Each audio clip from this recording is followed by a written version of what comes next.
Welcome back to Background TV. I am Sanjeev Kumar giving you the information and practice about the past tense. आज हम लोग past tense की practice करेंगे। जैसा कि मैं प्रीवियस वीडियोस में आप लोगों को present tense, past tense and future tense के बारे में पूरी जानकारी दे दिया था। अब हम उसकी प्रैक्टिस देखेंगे, क्योंकि मैं पहले भी बताया था कि practice that is very important to cover tenses, and tenses is very important chapter in basic English grammar, because if we know about the tenses we will be confirmed to learn English properly. Okay, then we will start just now with past tense practice. तो आज देखिए past tense की practice हम कैसे करते हैं। तो past tense में सबसे पहला टेंस हमने बताया था that was simple past tense। ये सिंपल पास्ट टेंस था पहला। तो इसके एग्जाम्पल मैं इस तरफ लिख देता हूँ, उसके बाद उस आधार से हम यहाँ बताएंगे। तो इसमें सबसे एग्जाम्पल, जैसे पहला मैं लिखा, मैं अंग्रेजी पढ़ाता था। दूसरा, वह घर जाती थी। तीसरा,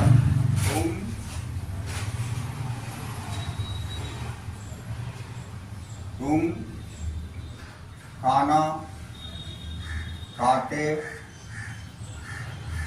थे। चौथा, राधा कथक नाचती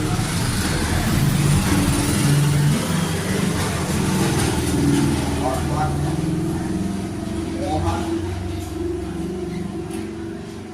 क्रिकेट खेलता था। तो इस तरह से हमने 5 एग्जाम्पल ले लिया इस टेंस की। जैसे कि हमने पहले भी आपको आइडेंटिफिकेशन बताया था कि किसी भी सेंटेंस के लास्ट में था, ती थी, ते थे इत्यादि अगर लगे रहते हैं तो that was the identification of simple past tense. यह हमारी सिंपल पास्ट टेंस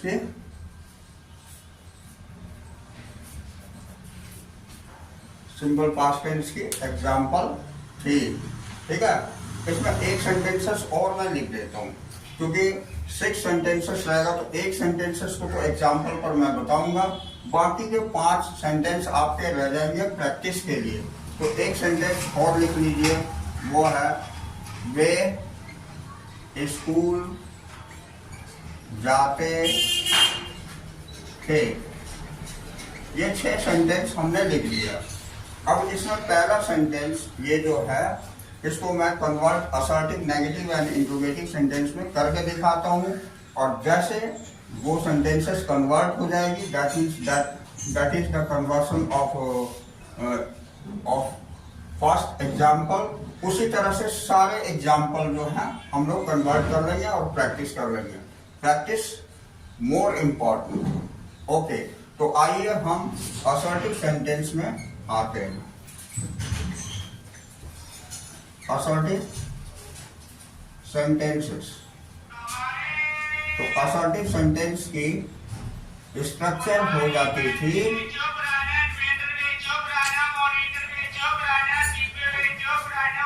इसकी स्ट्रक्चर हो जाती थी। आइए, तो at first subject, then V2 form is used, उसके बाद हम ऑब्जेक्ट लिखते थे। तो that was really very simple. Okay, तो here V2 is used in assertive sentences of all examples. तो सारे एग्जाम्पल में हम V2 फॉर्म का इस्तेमाल करेंगे। जैसे मैं एग्जाम्पल लिया था कि मैं अंग्रेजी पढ़ाता था, तो इसका हो जाएगा आई टीच का V2 फॉर्म टॉट होता है और यहाँ इंग्लिश लिख दिया, बस ये हमारी कन्वर्ट हो गई इंग्लिश में। ठीक है, I taught English, this one is ditto, and इसकी मीनिंग हो गई कि मैं अंग्रेजी पढ़ाता था। तो इस तरह से मैं उम्मीद करता हूँ कि ये जो रिमेनिंग 5 एग्जाम्पल्स बचे हैं इसको आप असर्टिव में आराम से कन्वर्ट कर लेंगे। Now the negative sentences. यहाँ नेगेटिव सेंटेंसेस की स्ट्रक्चर के साथ मैं आपको इसकी कन्वर्सन दिखाता हूँ। तो here is the negative sentences. अब इसमें इसकी स्ट्रक्चर हो जाएगी, इसकी स्ट्रक्चर, इसमें subject at first, then did plus not. ये डिड नॉट का इस्तेमाल करते हैं। तो डिड नॉट, डू का पास्ट फॉर्म डिड होता है, तो अगर हम इसे ही पास्ट कर दिए तो अब हमें V2 नहीं करनी है, बल्कि इस जगह पर हमें V1 का इस्तेमाल करना है और उसके बाद ऑब्जेक्ट। तो ये हमारी कंप्लीट होती है इसकी स्ट्रक्चर। तो ये डू नॉट की प्लेस पर डिड नॉट का इस्तेमाल करेंगे, because this one is the simple past tense. Okay, अब इसके एग्जाम्पल देखिए। यही सेम एग्जाम्पल मैं इसको कन्वर्ट करता हूं, तो इसे हो जाएगा I did not teach English.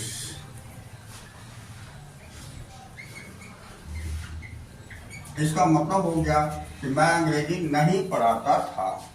Okay, अब आप देखिए, इसके बाद मैं इंटरोगेटिव सेंटेंसेस में आता हूं। How can we convert interrogative sentences? Interrogative sentences की स्ट्रक्चर हो जाती थी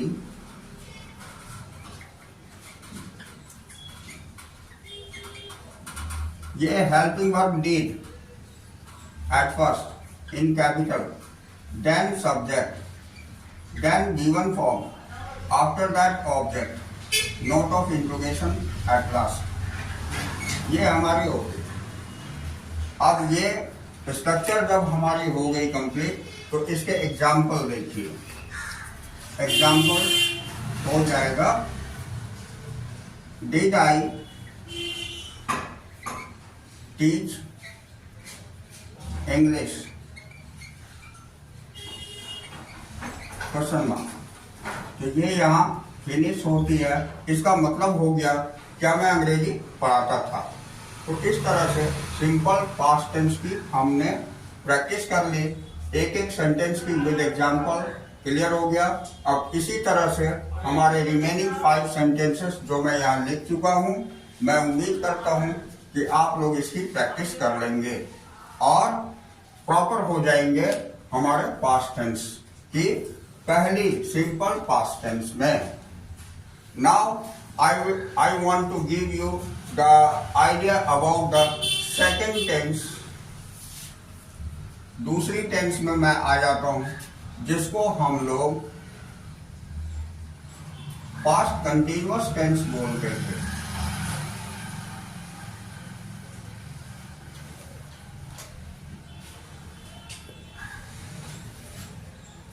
पास्ट कंटिन्यूअस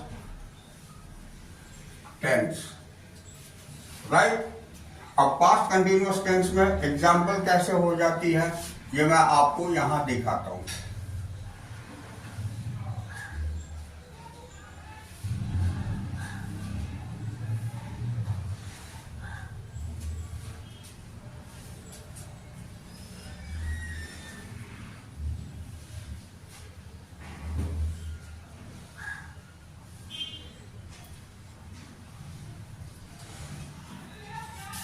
देखिए, ये होगा मैं अंग्रेजी पढ़ा रहा था।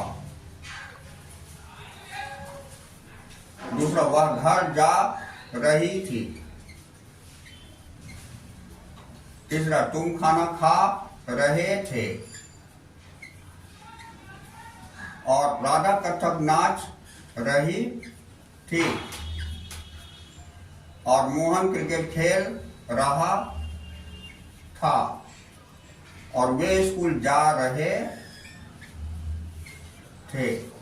तो इसकी आइडेंटिफिकेशन थी। सेंटेंस के लास्ट में रहा था, रहे थे, रही थी, ये सारे लगे हुए रहते हैं। तो इससे हम आइडेंटिफाई कर लेते हैं कि इस तरह की सेंटेंसेस हमारी पास्ट कंटिन्यूअस टेंस की होती है। उसके बाद उसकी स्ट्रक्चर हम सारी आपको प्रीवियस वीडियोस में अकॉर्डिंग टू टेबल सारी हेल्पिंग वर्ब और मेन वर्ब की यूटिलाइज कैसे हम करते हैं, कैसे यूज करते हैं, वो मैं बता चुका था। आइए उसको एक एक एग्जाम्पल के द्वारा हम लोग इसकी प्रैक्टिस करते हैं। राइट? तो असर्टिव सेंटेंस में इसमें स्ट्रक्चर हो जाती है। देखिए मैं यहां बताता हूं आपको। सब्जेक्ट के बाद वॉज वर्ब का इस्तेमाल होता है इसमें। उसके बाद V1 के साथ ing लगाते हैं एंड देन ऑब्जेक्ट। ये तो यहां पर हेल्पिंग वर्ब हमारी वॉज वर्ब, ठीक है। तो वॉज वर्ब का इस्तेमाल हमने बताया था टेबल में कि आई के साथ और ही, सी, इट और नेम के साथ वॉच का इस्तेमाल होता है, यानी वॉच का प्रयोग हम करते हैं। बाकी जो रिमेनिंग बच गए जैसे वी, यू, दे, इन सभी के साथ वर्ड का इस्तेमाल करते हैं और V1 ing सबके साथ इस्तेमाल करते हैं। तो आइए इसको हम कन्वर्ट करते हैं। तो आई के साथ हमने अभी अभी बताया कि वॉच का इस्तेमाल होगा, आई वॉच। अब यहां हो जाएगा टीचिंग इंग्लिश। ये हमारी असर्टिव सेंटेंस बन गई। I was teaching English means हो गया मैं अंग्रेजी पढ़ा रहा था। अब नेगेटिव सेंटेंस में हम देखते हैं इसकी स्ट्रक्चर में इस जगह पर हमारी वॉज वर्ब के साथ नोट लग जाता है। उसके बाद V1 के साथ में प्लस ing लगाते हैं, फिर ऑब्जेक्ट लगा देते हैं, फुल स्टॉप। ये हमारी हो गई नेगेटिव सेंटेंस की स्ट्रक्चर। अब इसकी एग्जांपल यहां से क्लियर कर लेते हैं। ये हो जाएगा I was not teaching English. That means मैं अंग्रेजी नहीं पढ़ा रहा था। राइट? अब इंट्रोगेटिव सेंटेंस हम देखते हैं। तो इसमें इस जगह स्ट्रक्चर मैं पूरी लिखता हूं।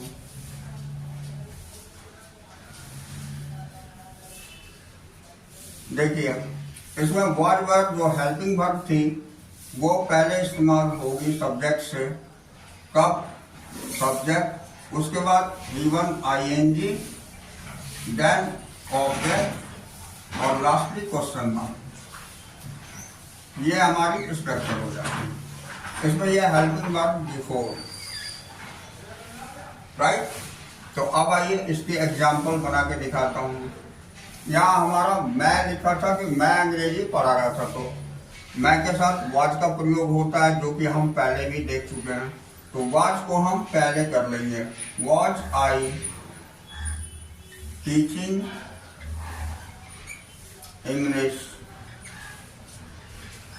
Note of interrogation.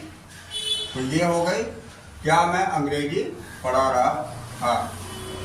राइट? तो इस तरह से हमने पास्ट कंटिन्यूअस टेंस भी फिनिश किया एक एक एग्जाम्पल के साथ। अब मैं उम्मीद करता हूं ये 5 रिमेनिंग जो एग्जाम्पल्स हैं उसकी प्रैक्टिस आप कर लेंगे। आफ्टर दैट हम अब तीसरी टेंस जिसको हम पास्ट परफेक्ट टेंस बोलते थे उसकी प्रैक्टिस कर लेते हैं। ये पास्ट परफेक्ट टेंस। तो पास्ट परफेक्ट टेंस में मैं बताया था कि ऑलवेज परफेक्ट टेंस चाहे वो प्रेजेंट का हो, पास्ट का हो या फ्यूचर का हो, it comes into the third step and therefore D3 form is used.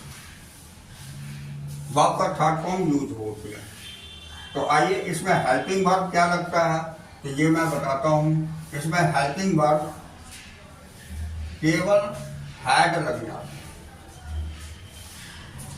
उसके बाद यहाँ पर B3 फॉर्म यूज कर लेंगे, तो हमारी ये असर्टिव सेंटेंस में चेंज हो गई। अब जैसे यहाँ पर हम आई हैड और यहाँ टीचिंग की जगह पर अब टॉट लिख देंगे, टॉट इंग्लिश, तो ये हमारी पास्ट परफेक्ट टेंस की हो जाएगी। लेकिन उससे पहले एग्जाम्पल में आइडेंटिफिकेशन कैसे देखेंगे, ये देखिए। यहाँ पर जहाँ रहा था वहाँ चुका हो जाएगा, चुका था। रही की जगह चुकी लिख देंगे, चुकी थी, ठीक है। रहे की जगह चुके लिखेंगे, चुके थे। यहाँ भी रही है तो यहाँ पर हमारी चुकी हो जाएगा, और यहाँ रहा है तो यहाँ चुका हो जाएगा, और यहाँ रहे हैं यहाँ चुके। तो हिंदी के वाक्य अब ये हो गए। आइडेंटिफिकेशन वही चुका था, चुकी थी, चुके थे, लास्ट में होती है हिंदी के वाक्यों में पास्ट परफेक्ट टेंस की। और उसकी असर्टिव हमने आपको बता दिया कि हैड के साथ B3 फॉर्म यूज होती है, और हैड जो है ये सभी के साथ लग जाता है। There is no any problem, that is very simple. Had is used with all first person, second person and third person, singular and plural number also, जो कि मैं टेबल में बता चुका था। आइए अब हम असर्टिव के बाद नेगेटिव में आते हैं। तो यहाँ जहाँ मैं वाज वर लिखा हूँ पहली टेंस की, इस जगह पर हम हैड का प्रयोग कर देंगे, और इस जगह हम B3 फॉर्म लगा देंगे, not of interrogation, sorry not of interrogation है, फुल स्टॉप। तो एग्जाम्पल में यहाँ हमारी हैड हो जाएगी आई हैड नॉट, यहाँ टॉट लिख देंगे, टॉट इंग्लिश फुल स्टॉप। ये कंप्लीट हो गई। इसका मतलब हो गया कि मैं अंग्रेजी नहीं पढ़ा चुका था। अब हमारे इंट्रोगेटिव में उसी तरह से वाज वेयर की प्लेस पर हम कैपिटल से हैड लिख देंगे, had plus subject and then B3 form, then object full stop in note of interrogation.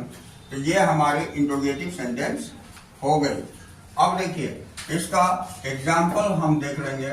यहाँ हैड कर देंगे, हैड आई टॉट इंग्लिश, इसका मतलब हो गया क्या मैं अंग्रेजी पढ़ा चुका था। तो इस तरह पास्ट परफेक्ट टेंस की भी हमने प्रैक्टिस कर ली। अब इसके remaining sentence you should have to practise. Okay okay, आइए अब हम लास्ट वन, पास्ट टेंस की लास्ट हम आपको बता रहे हैं, जिसको हम लोग पास्ट परफेक्ट कंटिन्यूअस टेंस बोलते थे, राइट। तो यहां कंटिन्यूअस लिख दीजिए, कंटिन्यूअस टेंस। पास्ट की लास्ट टेंस है, दैट मीन्स फोर्थ टेंस है। तो पास्ट परफेक्ट कंटिन्यूअस टेंस में क्या होती थी ये मैं बता रहा हूं। इस प्लेस पर टाइमिंग होती थी, और यहां रहा था, फिर से एक बार रहा था, और इस प्लेस पर, इस प्लेस पर, इस प्लेस पर, इस प्लेस पर, इस प्लेस पर और इस प्लेस पर टाइमिंग होती थी।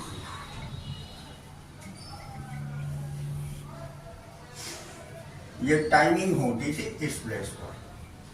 जैसे मान लीजिए मैं ओरल बोल देता हूं, और ये हमने इसमें पास्ट परफेक्ट टेंस में सेंटेंसेस बता चुका हूं, तो उसको आप लोग कैसे कन्वर्ट करेंगे ये मैं बताता हूँ। या इसको एक काम करता हूँ, मैं इसे एग्जाम्पल को फिर से लिख देता हूँ, that would be better to practise. Okay, तो आइए मैं फिर से एक बार लिख के दिखाता हूँ, राइट।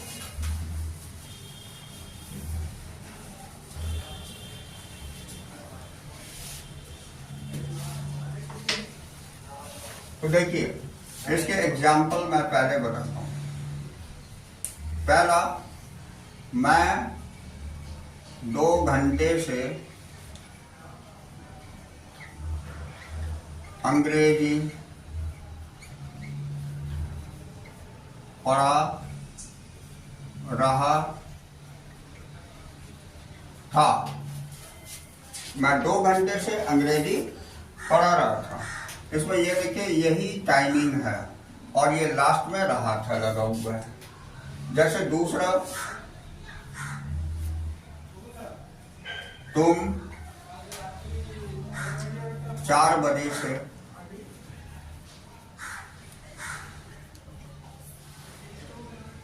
खाना पका रहे थे। तो इसमें 4 बजे से this one is timing and यहां रहे थे।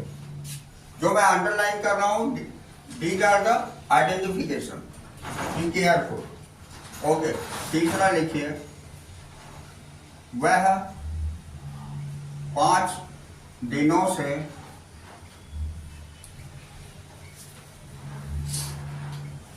स्कूल जा रही थी। ठीक है, यहाँ 5 दिनों से ये टाइमिंग और रही थी। ठीक है, अब आप चौथा देखिए। चौथा हो जाएगा हमारा कि राधा 1 महीने से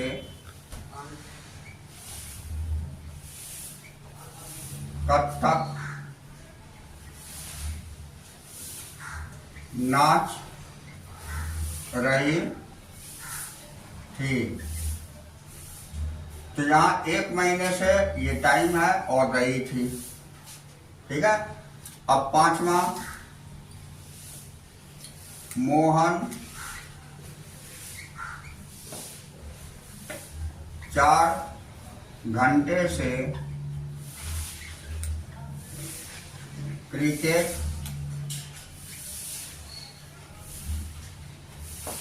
खेल रहा था। इसमें ये 4 घंटे से टाइमिंग और रहा था। अब छठा लिख लीजिए, ये 2 वर्षों से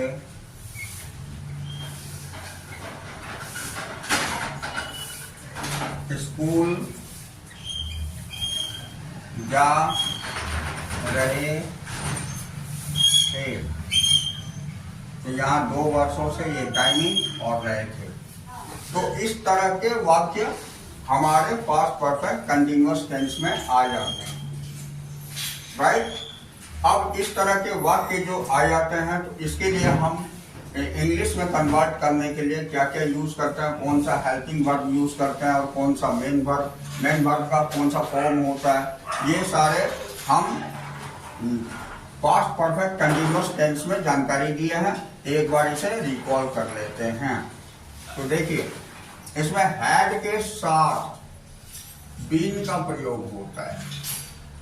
यहाँ मैं बताता हूँ, हेल्पिंग वर्ब या सब्जेक्ट के बाद हैड के साथ बीन का प्रयोग होता है। उसके बाद फिर G1 ING प्रयोग होता है। उसके बाद ऑब्जेक्ट, उसके बाद हमारी प्लस सिंस और फॉर का प्रयोग होता है। लास्ट में टाइमिंग होती है, फुल स्टॉप। तो ये इतनी छोटी स्ट्रक्चर हो जाती है। छोटी कहने का मीन सब बड़ी है। मैं मतलब एक जॉक से मैं छोटी बोल देता हूँ।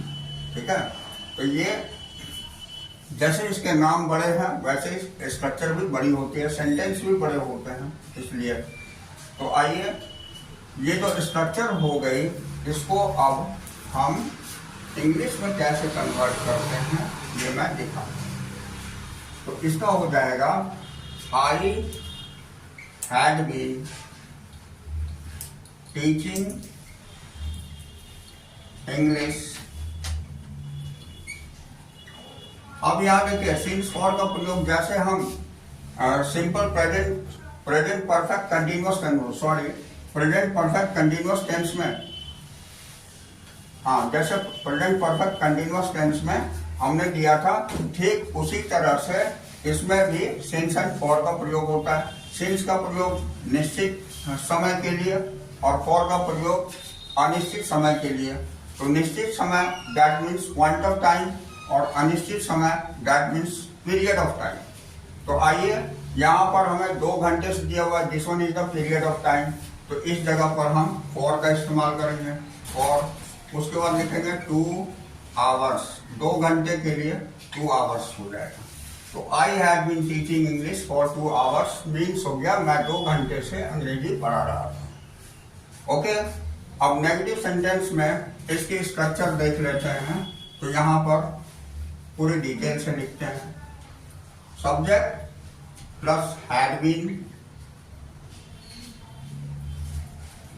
Plus V1 ING, then object, then since for, उसके बाद प्लस टाइमिंग।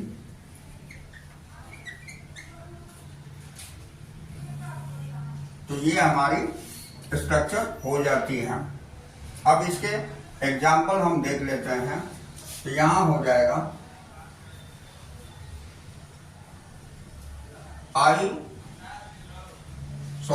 यहां पर नॉट का भी इस्तेमाल होगा।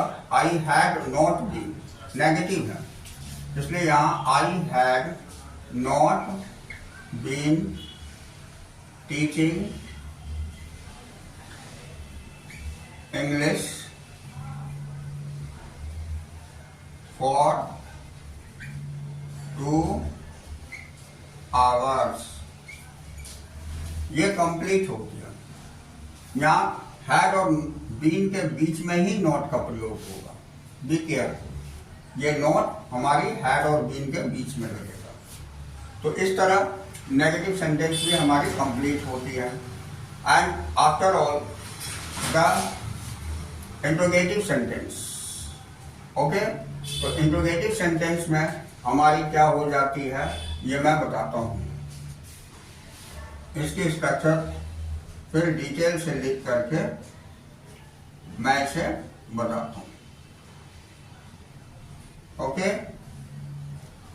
तो इसके स्ट्रक्चर में had before the subject,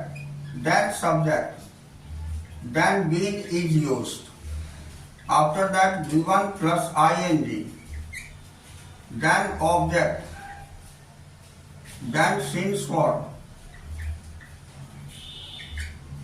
and lastly timing with note of interrogation। ये हो जाती है हमारी इंट्रोगेटिव सेंटेंस की स्ट्रक्चर। तो इंट्रोगेटिव सेंटेंस की स्ट्रक्चर जब क्लियर हो गई तो अब हम इसे सेंटेंस को बना लेते हैं। एग्जाम्पल, तो यहां देखिए, यहां एग्जाम्पल इसकी हो जाएगी। हैड आई बीन टीचिंग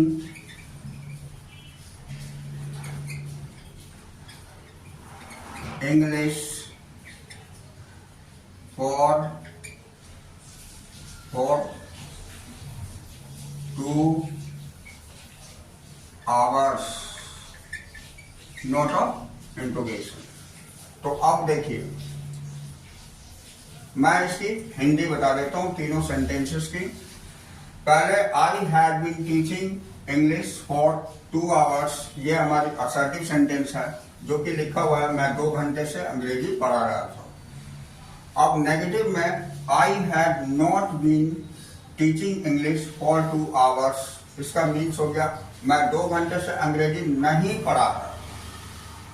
अब उसके बाद had I been teaching English for 2 hours, इसका मतलब हो गया कि क्या मैं 2 घंटे से अंग्रेजी पढ़ा रहा था। तो ये इस तरह से हम assertive, negative and interrogative sentences already convert कर चुके हैं। तो इस तरह से अब हमारी पास्ट टेंस की चारों की प्रैक्टिस हमने कर ली। और इस तरह से 5-5 वाक्य जो हमने रिमेनिंग छोड़ा था, ये फर्स्ट तो हमने ऑलरेडी सभी में एक एग्जाम्पल के थ्रू बता दिया था। और चारों की प्रैक्टिस के लिए 5-5 एग्जाम्पल मैंने लिख दिया था। मैं उम्मीद करता हूँ कि ये 5 एग्जाम्पल आप लोग बनाएंगे और आप लोग परफेक्ट होंगे पास्ट टेंस की रिवीजन के लिए। तो दैट्स ऑल फॉर टुडे।